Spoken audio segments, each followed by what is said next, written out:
마음의 가장 깊은 동기까지 살피시는 예수님의 거룩한 가르침을 통해 율법의 진정한 의미가 외적인 행위의 준수가 아닌 내적인 성품의 변화에 있음을 깨달은 우리는 이제 산상수훈의 가장 높고 가파른 봉우리, 즉 인간의 모든 본성과 세상의 지혜로는 도저히 이해할 수도 실천할 수도 없는 가장 위대하고도 어려운 명령 앞에 서게 됩니다. 그것은 바로 개인적인 보복의 권리를 완전히 포기하고 한 걸음 더 나아가 나에게 해를 가하고 나를 핍박하는 원수까지도 적극적으로 사랑하라는 하늘에 속한 새로운 차원의 윤리입니다. 이 가르침은 하나님 나라 백성의 삶이 세상의 방식과 얼마나 근본적으로 달라야 하는지를 가장 선명하고도 충격적으로 보여주는 분수령과 같습니다. 세상은 우리에게 받은 만큼 되갚아주는 것이 정의라고 가르치고 나를 해치는 자에게 복수하는 것은 당연한 권리라고 속삭이지만 예수님께서는 악을 악으로 갚는 끝없는 폭력의 순환을 온몸으로 끊어내고 오직 선으로 악을 이기는 새로운 창조의 길을 우리에게 제시하십니다. 이 길은 나약함의 길이 아니라 가장 강력한 영적인 저항의 길이며 패배의 길이 아니라 궁극적인 승리의 길입니다. C.S. 루이스가 말한 신적인 사랑, 아가페의 본질과 헬리나 오웬이 평생을 통해 실천하고자 했던 환대의 영성이 바로 이원수 사랑이라는 불가능해 보이는 명령 속에서 그 절정을 이루며 빛을 발합니다. 예수님께서는 이 혁명적인 가르침을 시작하시면서 먼저 당시 사람들이 굳게 붙들고 있던 보복의 원칙, 즉 렉스 탈리오니스, 우리에게 동해보복법으로 알려진 율법을 언급하십니다. 또 눈은 눈으로, 이는 이로 갚으라 하였다는 것을 너희가 들었으나, 이 구절은 출애굽기, 레위기, 신명기 등 모세오경 곳곳에 등장하는 이스라엘의 법률, 체계의 근간을 이루는 원칙이었습니다. 현대적인 감수성으로 이 구절을 접할 때 우리는 이것이 매우 잔인하고 야만적인 법이라고 생각하기 쉽습니다. 그러나 고대 근동의 역사적 맥락 속에서 이 법을 이해할 때 우리는 그 안에 담긴 하나님의 놀라운 지혜와 자비를 발견하게 됩니다. 당시의 사회는 개인의 감정적인 복수가 아무런 제한 없이 자행되던 시대였습니다. 작은 모욕 하나가 한 가문 전체의 몰살로 이어지고 사소한 다툼이 세대를 이어가는 피해 복수를 낳는 일이 비일비재했습니다. 이러한 무자비한 복수가 만연했던 사회 속에서 눈은 눈으로, 이는 이로라는 법은 사실 복수를 장려하고 권장하기 위함이 아니라 오히려 개인의 감정적인 복수를 엄격하게 제한하고 공적인 정의를 세우기 위한 최소한의 안전장치였습니다. 즉 상대방이 나의 눈 하나를 다치게 했다고 해서 그의 목숨을 빼앗거나 그의 온 가족을 해하는 과도한 보복을 가하지 못하게 함으로써 피가 피를 부르는 끝없는 복수의 악순환을 막으려는 하나님의 자비로운 의도가 그 안에 깊이 담겨 있었던 것입니다. 그것은 복수의 권리를 주는 법이 아니라 복수의 한계를 설정하는 법이었습니다. 그러나 시간이 흐르면서 타락한 인간의 마음은 이 법의 본래 정신을 서서히 망각하고 왜곡하기 시작했습니다. 원래는 법정에서 재판관에 의해 공적으로 시행되어야 할 정의의 원칙이 점차 개인의 사적인 복수를 정당화하고 합리화하는 편리한 근거로 전락해버렸습니다. 사람들은 이 법을 통해 하나님께서도 내가 받은 만큼 정확하게 되갚아주는 것을 허락하셨다고 주장하며 자신의 마음속에 들끓는 미움과 복수심을 거룩한 정의의 이름으로 교묘하게 포장했던 것입니다. 그들은 이 법을 통해 자신의 원수를 미워할 권리를 신적인 권위로부터 부여받았다고 착각했습니다. 예수님께서는 바로 이처럼 왜곡되고 오용된 율법의 굳은 껍데기를 깨뜨리고 그 안에 담겨있던 하나님의 본심, 즉 정의를 넘어서는 사랑과 용서, 그리고 깨어진 관계의 회복이라는 더 높은 차원의 정신을 드러내고자 하시는 것입니다. 예수님은 정의를 폐기하시는 것이 아니라 정의의 궁극적인 목적이 단순한 응징이 아니라 생명을 살리는 회복에 있음을 보여주심으로써 율법을 완성하십니다. 세상의 법정은 과거의 잘못을 심판하는 것으로 그 역할이 끝나지만 하나님 나라의 법은 미래의 새로운 관계를 창조하는 것을 그 목적으로 삼기 때문입니다. 예수님께서 낡은 정의의 틀을 해체하신 뒤 제시하시는 첫 번째 대안은 세상의 모든 상식을 뒤엎는 충격적인 명령입니다. 나는 너희에게 이르노니 악한 자를 대적하지 말라. 이 말씀을 문자적으로만 해석하면 우리는 사회의 모든 구조적인 불이나 악에 대해 침묵하고 방관해야 하는 무기력한 존재가 되어야 한다는 결론에 이르게 됩니다. 그러나 그것은 예수님의 가르침을 심각하게 오해하는 것입니다. 예수님 자신이야말로 성전에서 장사하는 자들의 상을 뒤엎으시고 채찍으로 그들을 내쫓으셨으며 바리새인들의 위선을 향해 독사의 자식들아라고 외치시며 불같이 진노하셨던 불의에 가장 강력하게 맞서 싸우셨던 분이기 때문입니다. 그렇다면 여기서 악한 자를 대적하지 말라는 것은 과연 무슨 의미일까요? 원어의 의미를 깊이 살펴보면 여기서 대적하다는 말은 법정에서 맞고소하거나 상대방과 똑같은 방식으로 맞서 싸우는 것을 의미합니다. 즉, 이 말씀은 개인적인 모욕이나 부당한 대우를 받았을 때 상대방과 똑같은 악의 방식으로 맞서 싸우지 말라는 의미입니다. 폭력에는 폭력으로, 모욕에는 모욕으로, 거짓에는 거짓으로 되갚아주는 끝없는 복수의 순환고리를 바로 내 자신에게서부터 믿음으로 끊어내라는 것입니다. 악의 게임에 말려들어 똑같은 악인이 되지 말고 전혀 다른 차원의 방식으로 악에 대응함으로써 새로운 현실을 창조하라는 부르심입니다. 누구든지 내 오른편 뺨을 치거든 왼편도 돌려대며. 이 말씀은 기독교 역사상 가장 많이 오해받아온 구절 중 하나일 것입니다. 많은 사람들은 이 말씀을 비굴한 굴복이나 나약한 체념 혹은 폭력을 무조건적으로 용인하는 패배주의적인 태도로 이해해왔습니다. 그러나 당시의 문화적 맥락 속에서 이 행위의 의미를 깊이 들여다볼 때 우리는 이것이 얼마나 창의적이고도 용기 있는 저항인지를 발견하게 됩니다. 당시 문화 속에서 오른손잡이가 상대방의 오른편 뺨을 치는 것은 주먹을 사용하는 손바닥이 아닌 손등으로 상대방의 얼굴을 가격하는 행위였습니다. 이것은 동등한 인격체 사이의 싸움에서 사용되는 방식이 아니라 주인이 노예를 혹은 상급자가 하급자를 공개적으로 모욕하고 그의 인간성을 짓밟기 위해 사용하는 극심한 경멸의 표현이었습니다. 그것은 상대방을 동등한 인간으로 취급하지 않겠다는 일방적인 선언과도 같았습니다. 이러한 일방적인 모욕의 상황에서 피해자가 말없이 자신의 왼편 뺨을 돌려대는 행위는 무엇을 의미할까요? 그것은 가해자로 하여금 더 이상 손등으로 때릴 수 없게 만들고 만약 계속 때리려면 동등한 인격체에게 사용하는 주먹을 사용하도록 만드는 예상치 못한 대응입니다. 이 조용한 행동은 말보다 더 강력하게 이렇게 선언하는 것입니다. 나는 당신과 똑같은 악의 방식으로 싸우지는 않겠지만 나는 당신이 이처럼 무시하고 짓밟을 수 있는 물건이나 동물이 아니라 당신과 동등한 하나님의 형상을 가진 존엄한 인격체요. 이 비폭력적인 저항은 상대방의 폭력성을 무력화시키고 그로 하여금 자신의 행동이 얼마나 부당하고 비인간적인지를 스스로 돌아보게 만드는 가장 강력하고도 품위 있는 사랑의 실천인 것입니다.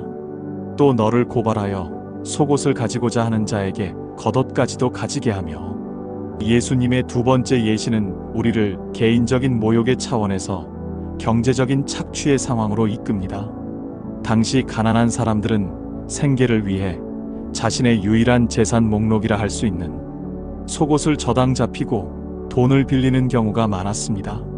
구약의 율법은 채권자가 채무자의 속옷을 법적으로 요구할 수는 있지만 밤에 추위를 막는 유일한 생존 수단인 겉옷만큼은 해가 지기 전에 반드시 돌려주라고 규정함으로써 가난한 자의 최소한의 생존권과 인간적인 존엄성을 보호했습니다. 그러나 예수님께서는 한 걸음 더 나아가 법정에서 너의 마지막 남은 속옷마저 빼앗으려는 탐욕스러운 채권자에게 법적으로는 결코 빼앗을 수 없는 너의 마지막 생존 수단인 겉옷까지도 스스로 벗어주라고 말씀하십니다. 이것은 경제적인 정의를 포기하고 착취에 무조건 순응하라는 말씀이 결코 아닙니다.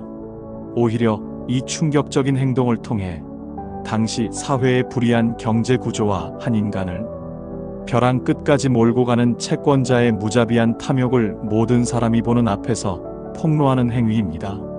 당시 문화에서 공공장소에서 벌거벗는 것은 엄청난 수치였지만 그 수치는 옷을 벗은 채무자가 아니라 그를 그렇게 만든 채권자에게 돌아가게 됩니다. 겉옷까지 벗어 벌거벗은 채무자의 모습은 합법의 이름으로 자행되는 착취가 실제로는 얼마나 비인간적이고 잔인한지를 보여주는 강력한 시각적인 고발이 됩니다. 그것은 당신은 나의 마지막 옷을 빼앗을 수는 있지만 나의 인간으로서의 존엄성과 하나님의 자녀로서의 자유는 결코 빼앗을 수 없다고 선언하는 가장 위대한 영적인 저항입니다. 또 누구든지 너로 억지로 오리를 가게 하거든 그 사람과 심리를 동행하고. 세 번째 예시는 당시 로마 제국의 군사적 압제 아래 신음하던 이스라엘 백성들의 현실을 생생하게 반영합니다. 당시 팔레스타인을 점령하고 있던 로마 군인들은 안가리아라는 법적 권한을 가지고 있어서 식민지 백성을 언제 어디서든 징발하여 자신의 무거운 군장이나 짐을 찌고 정해진 거리를 강제로 가게 할 수 있었습니다. 이것은 이스라엘 백성들에게는 일상적으로 겪어야 했던 굴욕과 압제의 상징이었습니다. 모든 유대인들은 이 부당한 강제징용에 대해 깊은 분노를 느끼며 어떻게 하면 이 굴욕적인 의무를 피할 수 있을까를 고민했습니다. 그러나 예수님께서는 그들의 모든 기대를 완전히 뛰어넘어 억지로 오리를 가게 하는 그 로마 군인과 함께 기꺼이 심리까지 동행해 주라고 말씀하십니다. 억지로 끌려가는 처음 오리는 분노와 저항으로 가득 찬 노예의 길이지만 내가 자발적으로 선택하여 걸어가는 다음 오리는 자유인의 길이며 사랑의 길입니다. 처음 오리를 걷는 동안에는 침묵과 분노 속에서 걷겠지만 다음 오리를 걷는 동안에는 그 군인의 이름은 무엇인지, 그의 고향은 어디인지, 그의 인간적인 고뇌는 무엇인지 질문할 수도 있고 그를 위해 마음속으로 기도할 수도 있으며 심지어 그에게 하나님의 사랑을 전할 수도 있습니다. 이 예측 불가능한 사랑의 행동은 압제자와 피압제자라는 경직되고 비인간적인 관계를 허물고 그 로마 군인으로 하여금 자신을 단순한 제국의 부속품이 아닌 하나님의 형상을 가진 한 명의 인간으로 돌아보게 만드는 강력한 영적인 충격이 될 수 있습니다. 헨리 나우엔이 그의 생애를 통해 강조했던 환대의 영성은 바로 이것입니다. 나의 삶의 영역 안으로 강제로 침범해 들어온 원수와 같은 존재에게 마음의 공간을 내어주고 그를 하나님의 형상을 가진 한 명의 인격체로 대우해주는 것, 그것이 바로 세상을 변화시키는 사랑의 시작입니다. 예수님께서는 이제 산상수훈의 윤리적 가르침의 가장 높은 정점, 그 누구도 거스를 수 없는 가장 위대하고도 어려운 명령을 우리에게 주십니다. 또 내 이웃을 사랑하고 내 원수를 미워하라 하였다는 것을 너희가 들었으나 나는 너희에게 이르노니 너희 원수를 사랑하며 너희를 박해하는 자를 위하여 기도하라. 당시 유대인들은 레위기 19장의 내 이웃 사랑하기를 내 자신과 같이 사랑하라는 위대한 말씀을 자신들과 같은 피를 나눈 동족인 유대인에게만 국한시키고 사마리아인이나 이방인, 그리고 특히 자신들을 정치적으로 핍박하는 로마인들은 미워해도 된다고 자의적으로 해석했습니다. 그들의 사랑은 민족과 종교라는 좁은 울타리 안에 갇혀 있었습니다. 그러나 예수님께서는 그 편협하고 이기적인 사랑의 경계를 완전히 허물어 버리시고 나를 사랑하는 이웃을 넘어 나를 미워하고 부당하게 박해하는 원수까지도 우리의 사랑의 대상으로 품으라고 명령하십니다. 이 사랑의 가장 구체적이고도 강력한 표현은 바로 그들을 위해 기도하는 것입니다. 나를 박해하는 자를 위해 기도하는 행위는 복수의 권리를 온전히 하나님께 내어 맡긴다는 절대적인 신뢰의 표현이며 그 역시 하나님의 긍휼과 용서가 절실하게 필요한 연약한 죄인임을 인정하는 깊은 겸손의 표현이고, 그럼에도 불구하고 그의 영혼이 구원받기를 바라는 신적인 사랑의 표현입니다. 십자가 위에서 자신을 못 박는 자들을 향해 아버지, 저들을 사하여 주옵소서, 자기들이 하는 것을 알지 못함이니이다라고 기도하셨던 예수님의 모습이야말로 이 원수 사랑의 완벽하고도 최종적인 성취였습니다. 이 불가능해 보이는 원수 사랑이 과연 어떻게 가능하며 우리는 왜 그렇게까지 해야만 합니까? 예수님께서는 그 당위성과 모델을 바로 하늘 아버지에게서 찾으십니다. 이같이 한즉 하늘에 계신 너희 아버지의 아들이 되리니, 이는 하나님이 그 해를 악인과 선인에게 비추시며 비를 의로운 자와 불의한 자에게 내려주심이라. 하나님께서는 자신이 창조하신 세상 속에서 인간의 도덕적인 자격이나 행위를 기준으로 선인과 악인을 차별하지 않으시고 생명의 근원인 햇빛과 단비를 모든 사람에게 똑같이 그리고 무차별적으로 내려주시는 보편적이고도 무조건적인 사랑의 주체이시기 때문입니다. 우리가 원수를 사랑해야 하는 이유는 그것이 바로 우리 하늘 아버지의 성품이기 때문입니다. 원수를 사랑할 때 우리는 비로소 그분의 진정한 아들, 딸이라는 우리의 고귀한 정체성을 세상 앞에 증명하게 되는 것입니다. C.S. 루이스는 그의 명저 네 가지 사랑에서 인간적인 사랑, 즉 조건과 감정에 기초한 애정, 우정, 그리고 연인 간의 사랑과 근본적으로 구별되는 신적인 사랑, 즉 아가페에 대해 깊이 있게 설명했습니다. 아가페는 상대방의 매력이나 가치 때문에 생겨나는 감정적인 사랑이 아니라 상대방이 사랑받을 자격이 전혀 없음에도 불구하고 오직 그의 유익과 선을 위해 기꺼이 자신을 내어주기로 결단하는 의지적인 사랑입니다. 이 사랑은 우리 안에서는 결코 발견될 수 없으며 오직 우리 안에 내주하시는 성령을 통해서만 흘러나올 수 있는 하나님의 본성 그 자체입니다. 예수님께서는 이어서 나를 사랑해주는 사람만 골라서 사랑하는 것은 하나님을 모르는 세리나 이방인들도 할 수 있는 지극히 본능적이고 세상적인 수준의 사랑이라고 말씀하십니다. 너희가 너희를 사랑하는 자를 사랑하면 무슨 상이 있으리요? 세리도 이같이 아니하느냐?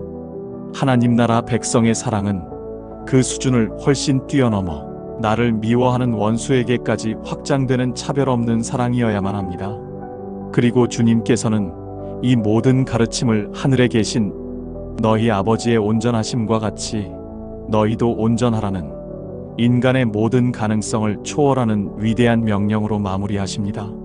여기서 온전함을 의미하는 헬라어 텔레이오스는 죄가 하나도 없는 도덕적인 완벽한 상태를 의미하는 것이 아니라 성숙함, 완전함, 목적에 도달함을 의미합니다. 문맥 속에서 볼 때 이 온전함이란 앞서 말한 하나님의 무차별적인 사랑을 닮아 사랑의 대상을 나의 편과 남의 편으로 구별하거나 제한하지 않고 모든 사람을 품는 전체적이고 분열되지 않은 사랑을 의미합니다. 이 명령은 우리의 힘으로는 결코 도달할 수 없는 절대적인 기준을 제시함으로써 우리의 모든 종교적인 교만을 무너뜨리고 우리를 다시 한번 십자가의 은혜 앞으로 겸손히 인도합니다. 이 온전함은 우리가 단번에 성취해야 할 목표가 아니라 우리가 평생을 통해 바라보며 나아가야 할 거룩한 방향이며 오직 우리 안에 그리스도의 생명이 충만해질 때 비로소 그분의 성품을 우리의 삶을 통해 반사하게 되는 은혜의 결과입니다. 결론적으로 보복의 권리를 포기하고 원수까지 사랑하라는 예수님의 이 위대한 가르침은 산상수훈의 모든 윤리적 요구가 그 정점에서 만나 하나로 수렴되는 지점입니다. 그것은 인간의 힘으로는 불가능하지만 하나님의 은혜로는 가능한 하나님 나라의 새로운 삶의 방식입니다. 이 명령은 우리를 억압하는 무거운 율법의 짐이 아니라 우리를 끝없는 미움과 복수의 사슬에서 해방시켜 진정한 자유와 평화로 이끄는 복음의 초대장입니다. 이 사랑을 실천하기 위해 몸부림칠 때 우리는 세상이 결코 이해할 수도 흉내낼 수도 없는 하나님 아버지의 마음을 가장 깊이 경험하게 될 것이며 우리의 삶은 그 자체로 이 어두운 세상 속에서 하나님의 살아계심을 증언하는 강력한 빛과 소금이 될 것입니다. 이 불가능해 보이는 사랑의 길을 오늘 나의 삶의 자리에서 한 걸음 내딛기로 결단하며 우리를 위해 십자가에서 원수된 우리를 먼저 사랑하신 주님의 은혜를 구할 때 우리는 비로소 세상이 감당할 수 없는 하나님의 자녀로 살아가게 될 것입니다. 우리를 먼저 사랑하신 하나님 아버지, 오늘 저희에게 주신 원수를 사랑하라는 위대한 명령 앞에 저희의 완악하고 이기적인 마음을 내려놓습니다. 저희는 너무나 자주 받은 상처를 되갚아주려는 복수심에 불탔고 저희를 사랑하는 사람들만 선택적으로 사랑하며 스스로 의롭다고 여겼던 죄인들입니다. 저희의 이 편협하고 차가운 마음을 용서하여 주시옵소서. 십자가 위에서 원수된 저희를 위해 기꺼이 생명을 내어주신 예수 그리스도의 그 놀라운 아가페 사랑을 저희의 마음에 충만히 부어주옵소서. 저희의 힘으로는 도저히 사랑할 수 없는 사람들을 성령의 능력으로 품고 용서하게 하시고 그들을 저주하는 대신 축복하며 기도하는 자리에까지 나아가게 하여 주시옵소서. 그리하여 저희의 삶을 통해 세상이 줄 수 없는 하나님의 무차별적인 사랑이 이 땅에 흘러가게 하시고 저희가 진정 하늘에 계신 아버지의 온전하심을 닮아가는 그분의 아들딸임을 세상이 보게 하여 주옵소서. 이 모든 것을 예수님의 이름으로 기도드립니다. 아멘.